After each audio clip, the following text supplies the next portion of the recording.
Meu amigo, minha amiga, estamos aqui dando sequência no Desvendando a Caixa Preta do Sucesso. Você que está lendo o livro, você que vai lá, passa o seu celular, pega o QR Code, assiste sempre uma entrevista exclusiva, inédita. Hoje você vai ter um prazer inusitado de acompanhar mais uma vez, você que vê na TV, ouve no rádio, vê nas palestras, nosso amigo Walter Longo, que veio bater um papo com a gente, né, Edgar? Para também abrir a Caixa Preta do Sucesso e soltar algumas pérolas. Já vamos começar a fazer essa pergunta? Você teve um momento, Walter, que você teve renúncia, sacrifício?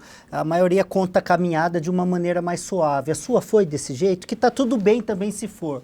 Mas tem um outro lado que às vezes as pessoas não mostram tanto ou não comunicam da forma como deveria. Teve um momento Olha, da sua vida? Como eu sou muito mais velho que vocês dois, Não é muito também. eu posso dizer a vocês o seguinte: teve muitas oportunidades na minha vida que eu tive que fazer renúncias, evidente, né?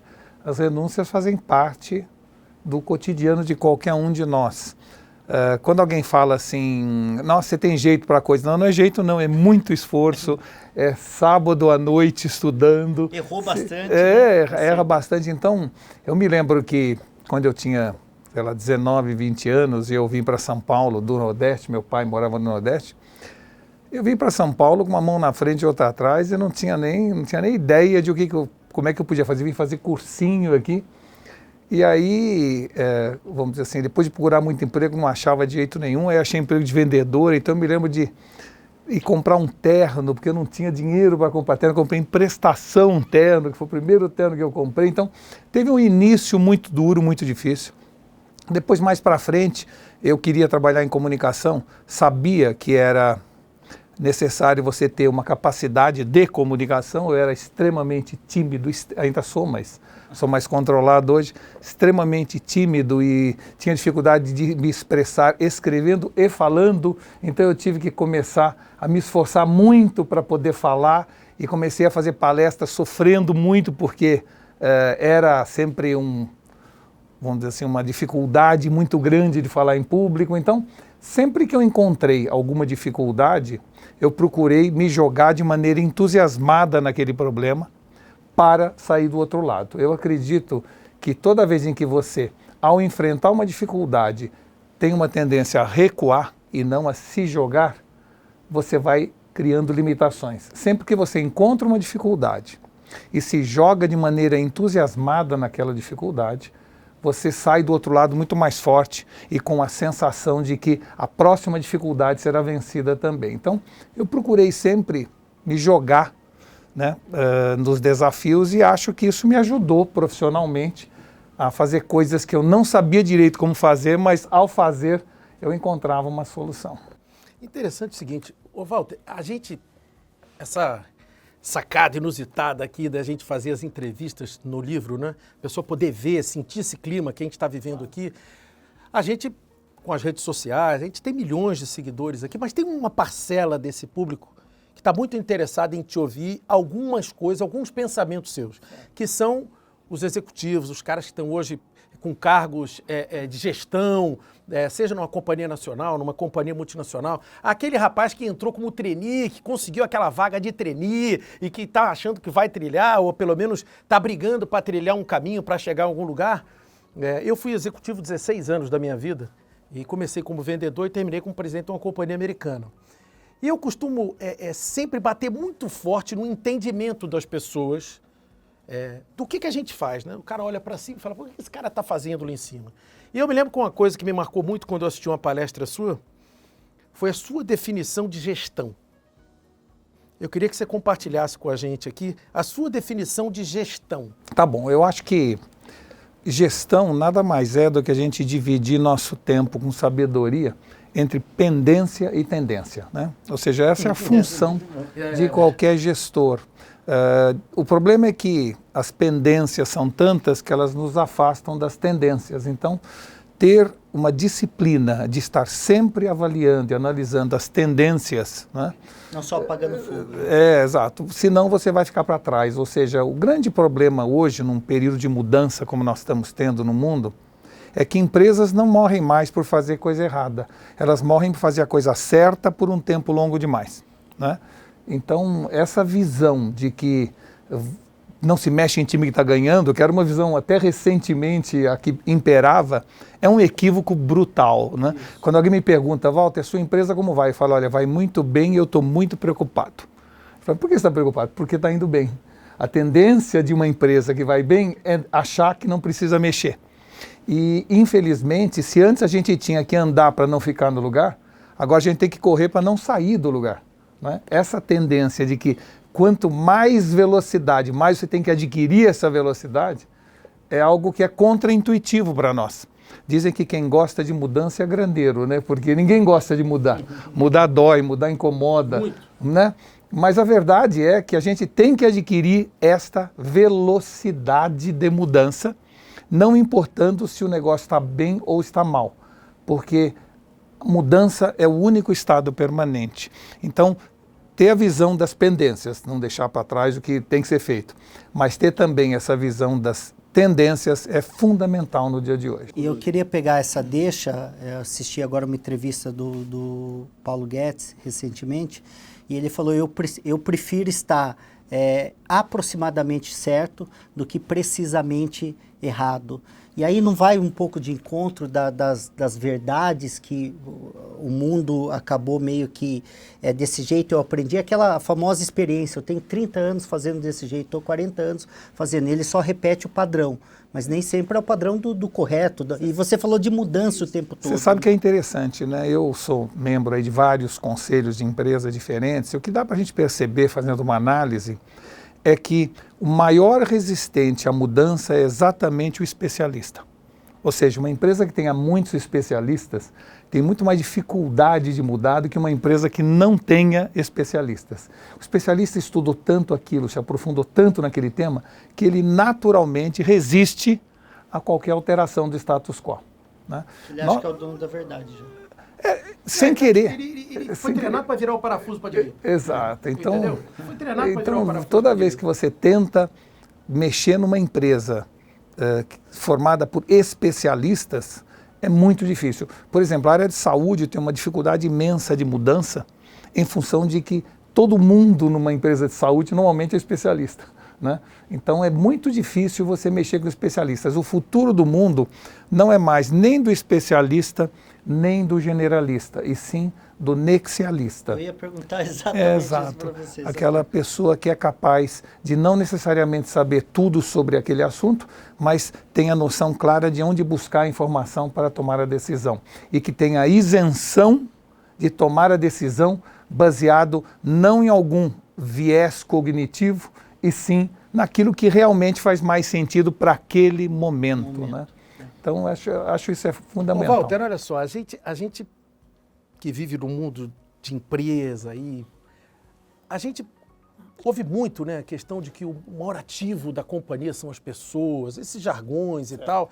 E a gente que é apaixonado por gente, a gente se interessa muito por isso. Tem um capítulo do livro que a gente se dedicou a, tecnicamente, colocar o seguinte: como é que a empresa vai buscar, vai garimpar esses talentos? Certo. Como é que ela vai buscar? E como é que ela reconhece um grande talento? Exato. Potencializa também. Exato. Olha, eu tenho uma visão e tenho buscado cada vez mais. Até pouco tempo atrás eu procurava gente que tivesse experiência anterior ou formação acadêmica, né? Hoje isso continua sendo de alguma maneira importante, mas a minha prioridade hoje ao buscar uma pessoa, ao reconhecer um talento, é tentar identificar dentro da organização ou fora dela quem são os CEOs. E o que eu chamo de CEO? Pessoas que têm a capacidade de juntar dentro da sua personalidade curiosidade, entusiasmo e otimismo. Por isso a palavra CEO, né? Pessoas que tenham curiosidade para continuar aprendendo, porque no fundo tudo muda o tempo inteiro. Que tenham entusiasmo para aceitar mudança, porque aceitar mudança não é fácil, precisa de muito entusiasmo. Que tenham otimismo para inocular ao redor dele aquela visão positiva do futuro. Essas são as pessoas que a gente busca hoje. Independente da sua formação, da sua experiência anterior, quando eu vejo um CEO em algum lugar, eu tento trazer para dentro da organização. Porque essa pessoa... Então, aí como é que retém esse CEO? Normalmente o CEO é um rebelde. Normalmente um CEO é uma pessoa, é uma pessoa que, além de fora da curva, uma pessoa que não aceita autoridade, que questiona tudo, que não tem uma excelente inteligência emocional, que não cumpre normalmente os horários que a gente pede, ou seja, é aquela pessoa difícil, não é? Entre aspas. O problema é que a área de recursos humanos das empresas estão, neste momento do mundo, dando prioridade ou valorizando a inteligência emocional, a pessoa que sabe trabalhar em equipe, aquela pessoa que se comporta de maneira adequada na empresa. O CEO é um problema para o cara de RH. Ele não tem essa capacidade de interpretar isso. A gente fala exatamente isso no livro. Então, no fundo, vamos dizer assim, uma empresa daqui para frente não necessariamente tem apenas que disseminar sua cultura, mas ter a capacidade, de alguma maneira, de nutrir rebeldes. Isso não é fácil, porque as pessoas têm uma tendência a expulsar os rebeldes. Eu trabalhei durante muitos anos na área de publicidade, havia alguns rebeldes na organização, eu viajava, quando eu voltava, tinham sido demitidos. Eu recontratava e promovia.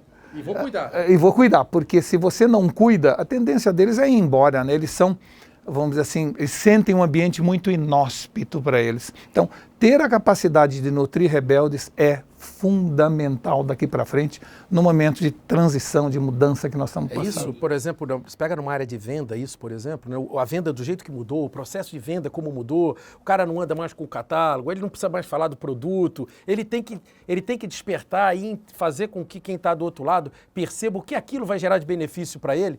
Esse cara que tem essa maestria, que tem esse talento, que é o CEO de vendas, amigo, esse cara é um problema na empresa. Esse cara, até para arrumar um líder para ele só aceita o líder pelo exemplo. Pô, esse cara vem mais do que eu, veio aqui para cima, tá falando porque ele sabe fazer como eu faço, gasta a sola de sapato que nem eu, vai lá e traz o resultado. É o cara da entrega, né? É o cara da entrega. É o cara da entrega e no fundo é o seguinte, quer dizer, um CEO, como a gente está chamando essa pessoa diferenciada, né? Ela não aceita chefes que são tutores, ela só aceita chefes que são mentores. Ela não aceita alguém que mande fazer, ela aceita alguém que o inspire a fazer. E é muito difícil você ter nas organizações verdadeiros mentores. A tendência das organizações é desenvolver e criar mais tutores, né? Então, ele se ressente muito da inspiração. Você quer reter um talento? Procure inspirá-lo sempre. Dê a ele espaço e procure inspirá-lo.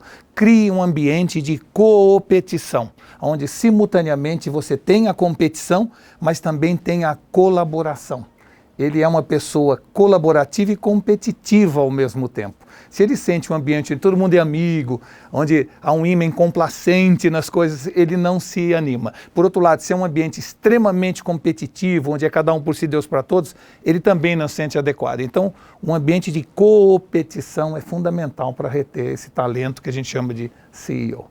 E olha que interessante, o que o Walter falou está totalmente de acordo com a nossa mensagem aqui no livro.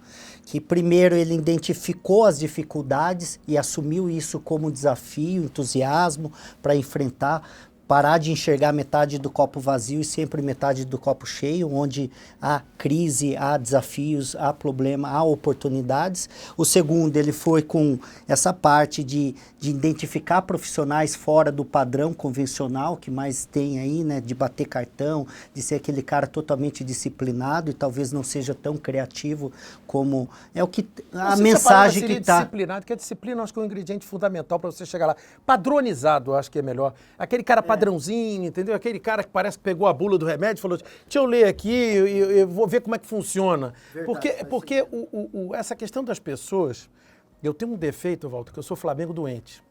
E está sendo ótimo nesse momento. Está sendo ótimo. E eu conheço muitos diretores do Flamengo, a gente conversa muito, e você falou uma coisa que encaixa no Flamengo que é perfeito. Quando eles começaram a contratar, agora no final do ano, trazer um monte de gente boa, eu falei, o Bruno, que é o diretor de futebol lá, eu falei, Bruno, ele falou, rapaz, o lema do Jesus é o seguinte, tá bom, vai piorar. Exatamente o que você falou, tá bom, nós não vamos ganhar nada o ano que vem. Ou a gente mexe o estilo de jogo, ou a gente bota mais competitividade, ou o cara olha pro banco e fala assim, amigo, se eu não fizer o que eu tenho que fazer 102%, alguém vem e faz. É isso. O sucesso do Flamengo está aí, ó, na essência de como está sendo a gestão das pessoas, na essência de como está sendo a gestão da busca pelo resultado. O filósofo Nietzsche, no seu livro Genealogia da Moral, ele fala muito sobre dois tipos de pessoas.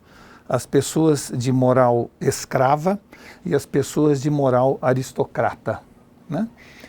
As de moral escrava são aquelas pessoas que esperam ordens para fazer alguma coisa, que sempre a culpa não é dele, é de alguém, né?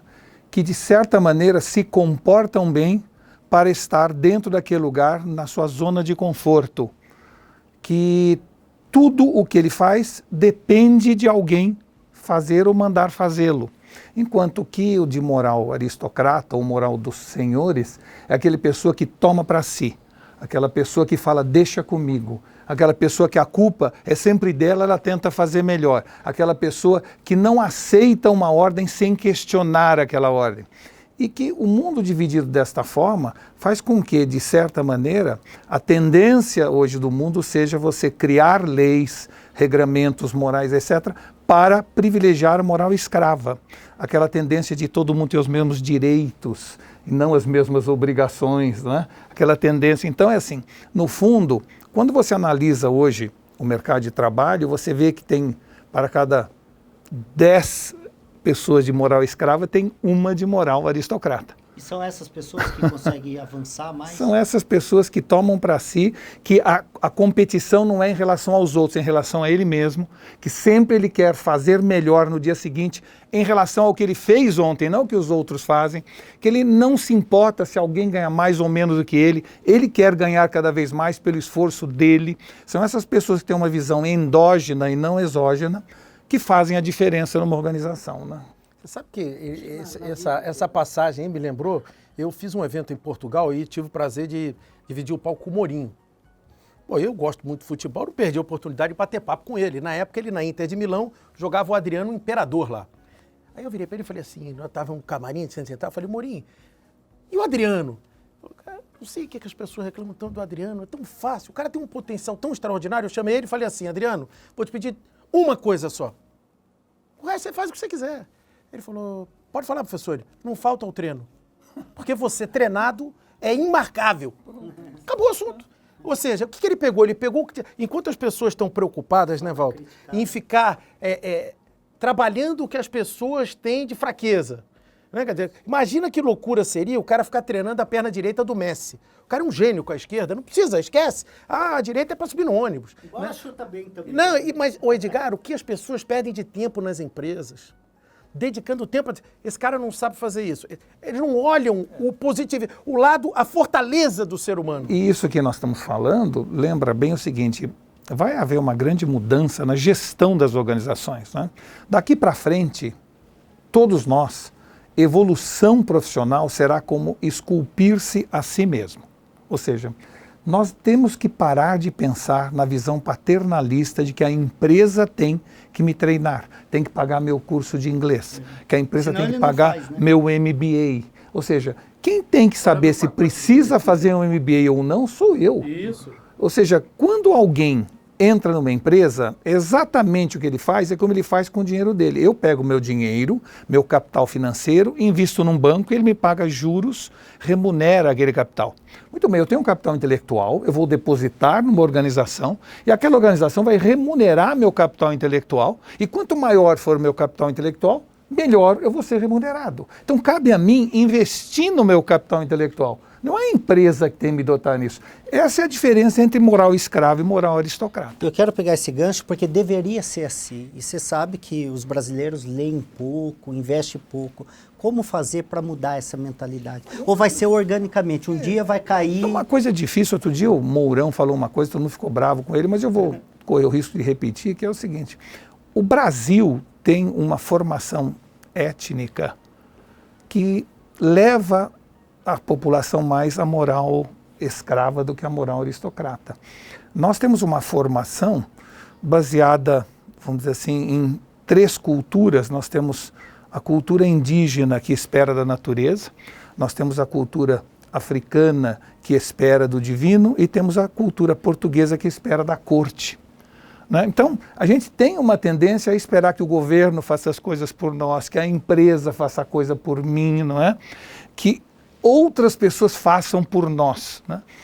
E isso tem que ser alterado. Você tem que passar a pensar o seguinte: eu sou eu e as minhas circunstâncias. Cabe a mim me esforçar, cabe a mim evoluir. A evolução está dentro de mim. Se eu esperar que a empresa me treine, eu sou substituível porque ela pode treinar outros. Agora, se eu me treinar, se eu me esforçar, eu serei cada vez mais imprescindível. Então, essa visão de moral aristocrata tem que prevalecer daqui para frente, no momento do mundo onde o que eu aprendi já não vale mais, onde o que eu sabia não vai me levar daqui para frente. Então eu vou ter que estar constantemente evoluindo. Essa visão de constante evolução é uma visão muito inédita e muito nova. Houve um tempo no mundo onde a gente passava uma fase da vida que a gente estudava. Depois, não, brincava. Antes assim, a gente passava uma fase que a gente brincava, depois uma fase que a gente estudava, depois uma fase que a gente trabalhava e no final uma fase que a gente descansava. Agora é tudo junto e misturado. Nós temos que brincar, estudar, trabalhar, tudo ao mesmo tempo. Entendeu? Ô, Walter, você sabe que o Edgar, ele tem uma frase ótima que ele diz o seguinte: não adianta você saber a resposta se a pergunta mudou. É isso, né? E a gente fala muito no livro que a gente, basicamente, se você for fazer um raio-x das pessoas que iniciam a sua vida profissional ou estão nessa caminhada por esse pseudo-sucesso, né, que cada um nomeia como quer, as pessoas se preocupam muito, a família se preocupa muito com o saber, né? Onde meu filho vai estudar, qual é a grife da universidade dele, pô, será que ele vai conseguir estar fora? Imagina um MBA, falar 2 idiomas pelo menos o inglês e o espanhol. Ou seja, esse saber parece que é o passaporte para que a pessoa tenha sucesso na vida. E a gente defende muito a questão de que o saber, lógico que é uma base de toda essa caminhada, mas o saber fazer e o querer fazer tem um peso muito forte. Tem um peso gigantesco e eu particularmente acho que nós estamos num momento do mundo muito perigoso para o conhecimento humano. E eu explico por quê. Aliás, estou lançando um livro pela mesma editora de vocês aí, que se chama O Trilema Digital. Opa, vamos repetir, o Trilema Digital não perde, amigo. Isso onde uma das partes desse trilema, um dos desafios que nós temos, é o que eu chamo de exteligência, né? Ou seja, quando eu era pequeno, tudo o que eu aprendia eu guardava na minha cabeça. Eu não tinha outro lugar para guardar. Então, pirâmides Kelpis, Kefre e Miquerinos do Egito, os rios Tigre e Eufrates que banham a Mesopotâmia, a tabela periódica de elementos em química, os afluentes à margem direita do Amazonas, tudo o que eu aprendia eu guardava na minha cabeça. Não tinha um USB, tinha um HD, né? Não tinha um HD, que era esse, tá certo? E por que eu botava tudo na minha cabeça? De repente, os neurônios, sem que eu pedisse, começavam a fazer sinapses.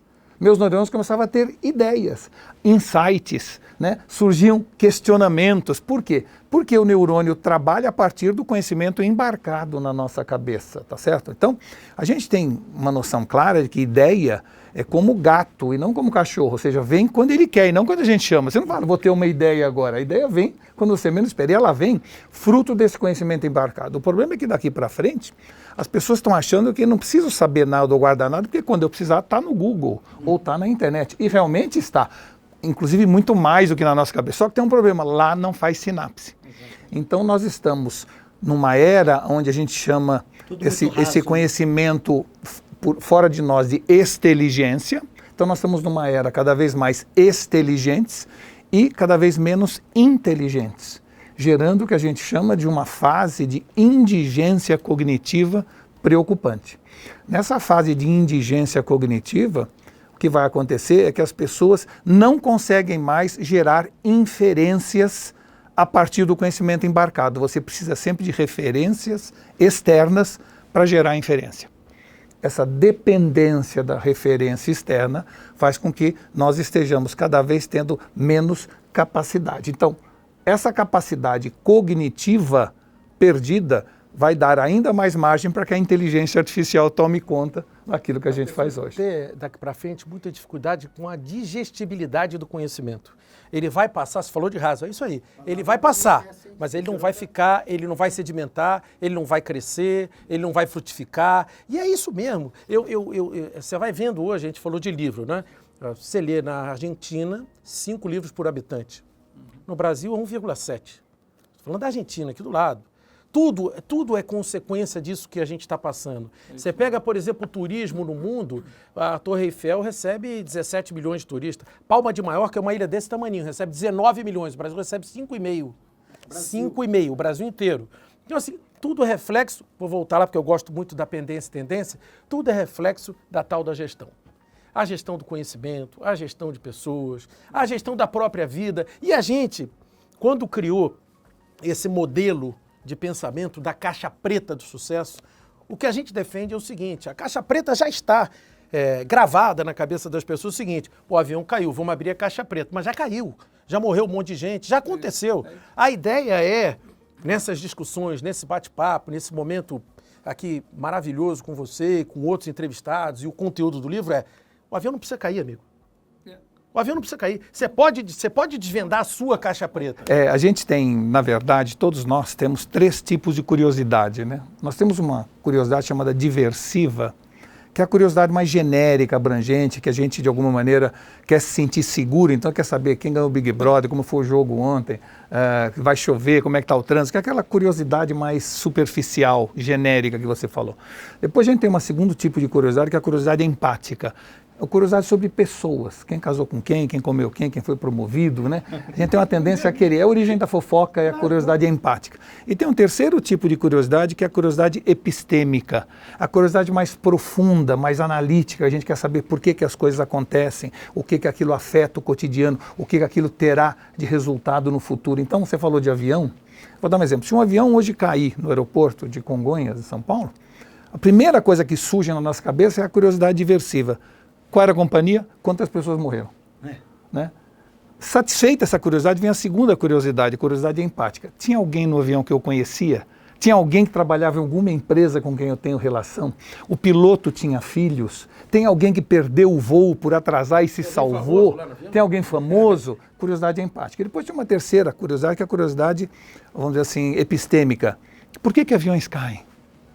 Foi o piloto ou foi a pista que teve o problema? Causa, consequência. Será que faz sentido continuar com um aeroporto daquele tamanho, com tal volume dentro de uma cidade grande como São Paulo? Ou seja, são questões muito mais profundas. O problema da sociedade hoje é que nós estamos cada vez mais com curiosidade diversiva e empática e cada vez menos com curiosidade epistêmica. Ou seja, as pessoas estão se satisfazendo com o timeline do Facebook para saber o que está acontecendo na vida, e com o timeline do Instagram para saber o que está acontecendo com as pessoas. E parou aí. Ou seja, nós estamos reduzindo drasticamente a curiosidade epistêmica, que é a única que leva a gente a gerar insights, a ter ideias. E isso é muito perigoso. Livro e ler é, no fundo, um processo de coautoria. Ou seja, qualquer outra forma de comunicação, filme, seriado, podcast, não é um processo de coautoria. Porque quando eu leio um livro hoje, e depois de 10 anos eu leio ele de novo, é um outro livro. Por quê? Porque eu estou criando junto com o autor a imagem, as ideias, que o Walter os falou, conceitos. foi o grande problema do Código da Vinci com o filme. Porque o livro foi uma explosão, todo mundo leu o livro. Só que quando o cara viu o filme, o personagem dele era mais gordo, a outra era mais bonita. É exatamente isso. A decepção que a pessoa tinha com o filme é porque não era o mundo dele. Ele não era o coautor, como você Então, falou. na hora que te entregam um produto feito, elaborado, sem que você tenha necessidade de imaginar, você treina a sua imaginação muito menos. E pessoas sem imaginação são pessoas, primeiro, sem futuro e segundo, com uma velhice muito triste. Porque na velhice a imaginação é a única coisa que sobrou para você continuar se divertindo. Maravilhoso! Olha, meu amigo, esse papo aqui é longo com o Walter, mas é longo, brincando com o sobrenome dele. É uma oportunidade de você ver e rever essa entrevista, um aprendizado na veia de quem caminhou, de quem conhece, de quem está nos bastidores, de quem está no front. Mas, Walter, para a gente terminar, não deveríamos terminar, mas somos obrigados a terminar.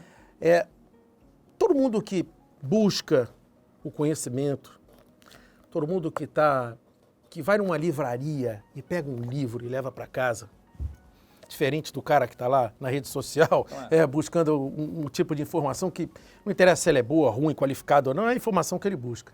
Esse público que está em busca de atingir alguma coisa que a gente chama de sucesso e que a gente denomina aqui no livro que o sucesso ele é muito pessoal, ele é personalíssimo, ele durante a construção do seu sucesso, ele vai mudando. No momento, o Edgar fala muito disso, no momento de escassez é uma coisa, no momento de pobreza é outra, enfim. Que mensagem que a gente gostaria que você passasse para essas milhões de pessoas que acompanham a gente, que vão passar a acompanhar o Desvendando e depois o seu novo livro, sobre essa questão tão assim, magnética? Eu costumo dizer o seguinte, se você passar 200 por hora de carro na rua e olhar num outdoor, tiver escrito Jesus, você lê em menos de meio segundo, sucesso também. O resto você vai ter uma dificuldade tremenda. Por quê? Porque as pessoas esquecem que quando elas vêm para o mundo, a mensagem que elas recebem já é uma mensagem de sucesso. Você competiu com um monte de gente, venceu, você veio, você está aqui, né? Estão te dando uma oportunidade, mas passam tanto tempo no berço dizendo que você é bonito, que você é uma gracinha. Pode até não ser, mas é o que você escuta. No teu subliminar, se acostuma com isso, você ganha o primeiro não, aí você vai botando seus limitadores, desistir é muito fácil, né? Então, assim, a caminhada do sucesso. Descreve pra gente e deixa essa mensagem final para quem está tendo a oportunidade de te ouvir, de sentir, de perceber esse nosso papo aqui, do sucesso da maneira mais ampla e mais cognitiva. Posso só fazer um adendo? Claro. Se possível, em dois momentos. O momento da construção, que você já citou, que veio da pobreza, assim como nós, e o momento que você vive hoje, porque são opiniões diferentes, né, na construção e hoje. Eu, na verdade, não vim da pobreza. Meus pais eram, vamos dizer assim, até que bem de vida no Nordeste. Quando eu vim para São Paulo, eu, de repente, fiquei um novo pobre. Porque eu vim... desapegou do que tinha e veio. Eu era filhinho de papai e virei pobre no dia seguinte. Mas voltando a esse assunto, se eu pudesse deixar uma mensagem para todos, é o seguinte. No fundo, eu entendo que cada um tem uma visão de sucesso. Mas para todo mundo, a gente pode resumir como sucesso é chegar lá. Ou seja, de alguma maneira, nós temos o nosso self atual, que sou eu, o que eu sou hoje, e o nosso self ideal, que é aonde eu quero chegar. Quem tem o self atual perto do self ideal, chega mais rápido, mas não é um grande sucesso. Quem tem o self atual longe do self ideal, vai demorar muito mais para chegar, mas quando chegar, vai ter ido muito mais longe, muito mais difícil, e não necessariamente vai ser uma pessoa facilmente feliz. Por isso, quando a gente educa um filho, é muito difícil saber, você está criando um filho para você ou para o mundo? Se for para você, o self-ideal dele tem que ser muito próximo do atual, porque aí mais facilmente ele fica feliz. Se você botar o sucesso, o self-ideal dele muito longe, vai ser muito frustrante, muito difícil para ele chegar lá.